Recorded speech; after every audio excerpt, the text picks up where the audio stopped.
नमस्कार दोस्तों। आज मैं जो टॉपिक लेके आया हूँ बहुत ही इम्पोर्टेंट टॉपिक है और बहुत ही समझदारी वाली टॉपिक है। और मुझे पूरा आशा है कि जो मैं आपको बताने वाला हूँ एक कहानी के माध्यम से, उसे सुनने के बाद आपकी सोच पूरी तरह बदल जाएगी। और सच में अगर आप अपनी लाइफ में कुछ बदलना चाहते हैं, कुछ करना चाहते हैं, लाइफ में कुछ अचीवमेंट करना चाहते हैं, तो मैं पूरे गारंटी के साथ कह सकता हूँ कि ये वीडियो आपके लिए बहुत ही अच्छा है, बहुत ही मोटिवेशनल है। तो मैं इसे कहानी के माध्यम से शुरू करूँगा। उससे पहले मैं आपसे एक निवेदन करूँगा कि अगर आपको मेरा जो कंटेंट, जो मेरा वीडियो आपको पसंद आता है, तो कृपया उसे लाइक कर दें और एक कमेंट ज़रूर दें इसमें, ताकि मैं समझ पाऊँ कि हाँ, आखिर मैं जो वीडियो बना रहा हूँ क्या आपके लिए सच में अच्छा है या नहीं, या फिर कुछ आप अलग टॉपिक्स पर जानना चाहते हैं, किस टॉपिक में वीडियो बनाऊँ। तो आपसे मुझे निवेदन है, कृपया आप हमें सपोर्ट करें और बताएँ कैसे क्या करना है। ठीक है, मैं आपके लिए कोशिश करूँगा और भी अच्छे से अच्छे टॉपिक लेके आऊँ और समझदारी वाले टॉपिक से आपकी लाइफ चेंज हो सके, आप आगे बढ़ सको और एक इन्वायरमेंट बना सको अपने लिए। ठीक है, तो ये जो जो मैं बताने वाला हूँ, ये गरीबी के ऊपर है। देखिए, हमारी जो सोच है गरीबी वाली, वो सोच कैसे कैसे कैसे हटेगी, या फिर मैं बोलूँ तो ऐसा क्या चीज़ है जो मुझे घेर रखा है और मैं आगे बढ़ नहीं पा रहा हूँ। कैसे मैं अपने जो गरीबी को हटा पाऊँगा, कैसे अपने गरीबी वाले सोच को हटा पाऊँगा। यानी कुछ इस प्रकार से है कि एक बार एक गुरु, जो ऋषि होते हैं, वो अपने शिष्य के साथ में जा रहे थे, कहीं जा रहे थे। जाते जाते अचानक रात हो गई। रात होने के बाद क्या हुआ कि वो ठहरने की जगह खोज रहे थे, लेकिन जहाँ से वो गुजर रहे थे बहुत जंगल झाड़ था वहाँ पे, तो ठहरने को प्रॉपर जगह नहीं मिल पा रहा था। फिर चलते चलते चलते कुछ देर बाद एक ऊंची जगह पे, वहाँ पे एक घर दिखाई दिया उन्हें, जहाँ पे बत्ती चल रहा था। तो वो लोग वहाँ पहुँच गए फाइनली। और वहाँ पहुँचने के बाद क्या हुआ कि वहाँ के जो लोग रहने वाले, जो जो परिवार, छोटे परिवार में जो लोग थे वहाँ पे, वो जैसे हमारे हिंदू सभ्यता में क्या होता है कि जो भी हमारे घर में आता है उन्हें वेलकम करते हैं, और ख़ास करके कोई गुरु और ऋषि आता है तो ज़्यादा ही हम लोग सत्कार करते हैं उसका। सेम जब वो पहुँचे तो बहुत अच्छा आदर किया गया उनका, बैठाया गया, रहने के लिए जगह दिया गया, खाना पीना खिलाया गया, बहुत ही आदर सत्कार उन्हें मिला। मिलने के बाद में जब खाना पीना हो गया सब कुछ का, तो वो लोग बैठ कर बातचीत कर रहे थे। तो बातचीत में जो ऋषि थे वो बोले कि मैं बहुत प्रसन्न हूँ आप लोगों की सेवा से, लेकिन आप मुझे बताओ कि आप लोग जीवन यापन कैसे चलते हैं। तो उस पर वो बोले, जो उन्होंने स्वागत किया था जो परिवार, वो परिवार बताया कि भाई मेरा जो ज़िंदगी है वो बहुत ही मुश्किल से गुजर रहा है, ज़िंदगी में कुछ भी अच्छा नहीं है, लाइफ में कुछ तरक्की नहीं हो पा रहे हैं। बस भी बाहर जितने भी देख रहे हैं हम, जंगल झाड़ सब कुछ है यहाँ पर हुआ, कुछ उपजाऊ कुछ ज़मीन नहीं है यहाँ पे। और जो मेरा ज़िंदगी, हम लोग का ज़िंदगी परिवार को किस तरह खिट खा से चल रहा है बस। तो फिर गुरुदेव ने पूछा कि आखिर चलता कैसे, कुछ तो चलता हुआ, चलता कैसे है आपके घर, जो घर संसार चलता कैसे है। तो बोले कि फाइनली कि मेरे पास ये एक गाय है जो दूध देती है, और उसे मैं जाता हूँ जहाँ शहर बेचने के लिए। अब बेच के जो कुछ पैसा मिलता है उससे अपना घर संसार चलता है, या फिर कहीं कुछ इधर उधर से मांग के अपना काम चला लेते हैं हम लोग। तो गुरुदेव ने ये बात सुना, और सुनने के बाद में कुछ जवाब नहीं दिया उन्होंने। और क्या हुआ, जैसे कि वो लोग बहुत ही एक्सपीरियंस होते हैं, जल्दी कोई बात जवाब नहीं देते, तो फिर वो चुपचाप रह गए, सो गए आराम से। सुबह अचानक बहुत ही सुबह उठे, यानी कि मैं बोल सकता हूँ कि जैसे कि हम लोग सुबह प्रातःकाल में उठते हैं, हम लोग 6-4 बजे, जो ब्रह्म वेला हम लोगों का होता है, ब्रह्म मुहूर्त हम लोगों जो होता है 4 साढ़े 4 के बीच में, उस समय वो उठे। और उठने के बाद में अपने शिष्य के साथ में बोले कि मुझे एक हेल्प करो। बोले क्या हेल्प चाहिए, कि ये जो गाय बंधा हुआ है ना, ये जो गाय बंधा हुआ, इसके हाथ पैर में रस्सी बांधो, बांध करके नीचे फेंक दो, नीचे तालाब या जो कुछ है ऊंची जगह से नीचे फेंक दो उसको। तो दोनों ने मिलकर के फेंक दिया नीचे उस गाय को, और उससे क्या होता है, उस गाय की मौत हो जाती है।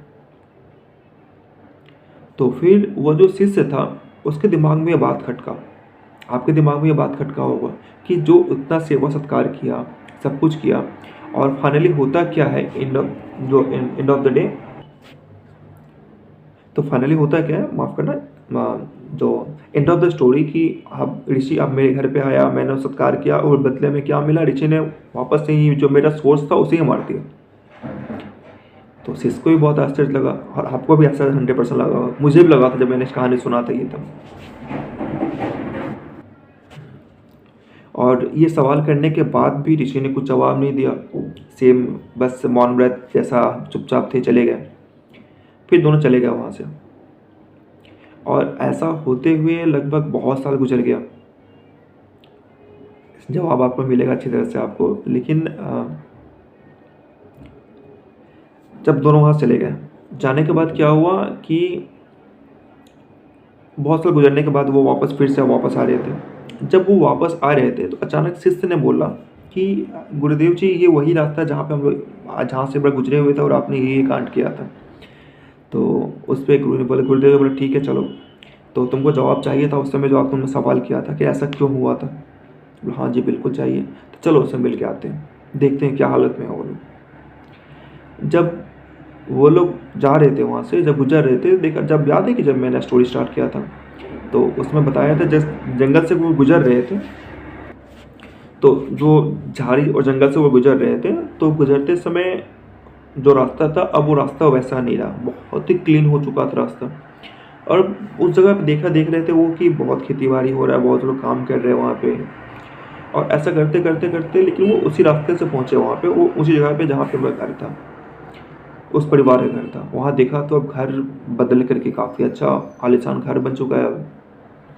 तो उन्हें भी शौक लगा कि ऐसा क्या हो गया, क्या पता वो गरीब लोग यहाँ से उठ के चले गए कहीं और, ऐसा क्या हो गया, चलो जो भी पता करते हैं एक बार।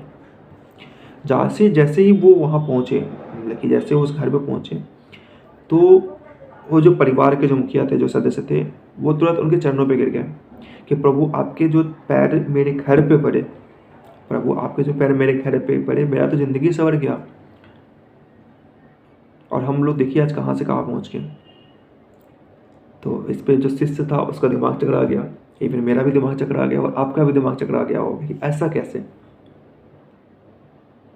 तो कहानी को थोड़ा सा और आगे बढ़ाते हैं। तब उस परिवार ने उन्हें बताया कि आप तो जब यहाँ पर थे, जिस दिन चले गए, पता नहीं किसी ने कैसे मेरे जो मेरा सोर्स था, जो मेरे जो गाय थे मेरे वहाँ पे, उसे मार करके उसे फेंक दिया नीचे।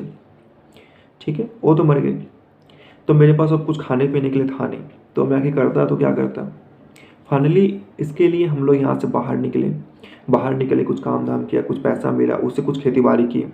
तो ऐसा करते करते करते करते हम जब थोड़ा कुछ प्रॉफिट हुआ, थोड़ा सा और कुछ इन्वेस्टमेंट किया, तो इस तरह करते करते क्या हुआ कि एक सोर्स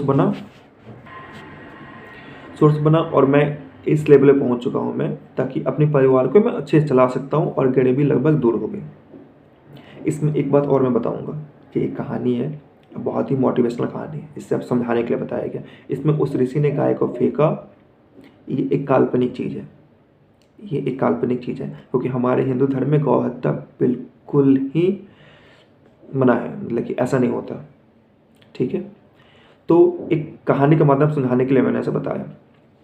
तो फाइनली चीज़ को समझ में आया, आपको रिलेट किया कि जब तक आप किसी पे डिपेंडेंट, आपके पास एक प्रॉपर सोर्स, छोटा सा एक सोर्स आपके पास आ रहा है, आप उस पर आप लटके हो कि बस हो जाएगा हो जाएगा हो जाएगा, नहीं होते। आपदा में अवसर, जब तक आपके ऊपर प्रेशर नहीं बनता है, जब तक आपके ऊपर वो हाई लेवल वाला प्रेशर नहीं आता है ना कि आपको कुछ करना ही है, अब आप इसके बिना रह नहीं सकते हो, मतलब कि कुछ कर ही नहीं सकते इसके बिना, आपको कुछ ना कुछ चाहिए। 10 दिन से हो गया, अब मुझे खाना चाहिए, तो वो जो खुन्नस होती है ना, वो एक जो चाहत होती है, वो ज़रूरी है। और आपको सच में आगे बढ़ना है तो आपके जो सोर्स ऑफ इनकम है, सिर्फ उस पर आप डिपेंडेंट रहोगे और लगता है कि वह ज़िंदगी आपको चला देगी, तो बिल्कुल गलतफहमी में हो, क्योंकि जैसे रास्ते बराबर नहीं होते, ज़िंदगी के सफर वैसे बराबर नहीं, कभी खंडर आएगा, उसमें आप बहुत टूट के बिखर जाओगे, शायद आपका जो हालत है बहुत ही बदतर हो जाएगी। तो बेटर है कि आप अपने आप को अभी से रिकवर करो और आगे बढ़ने की कोशिश करो। अगर वो जानवर नहीं मरा होता, अगर उस पर वो डिपेंडेंट होता, तो वो परिवार भी आगे नहीं बढ़ सकता था। तो इसी तरह अगर आपको भी आगे बढ़ना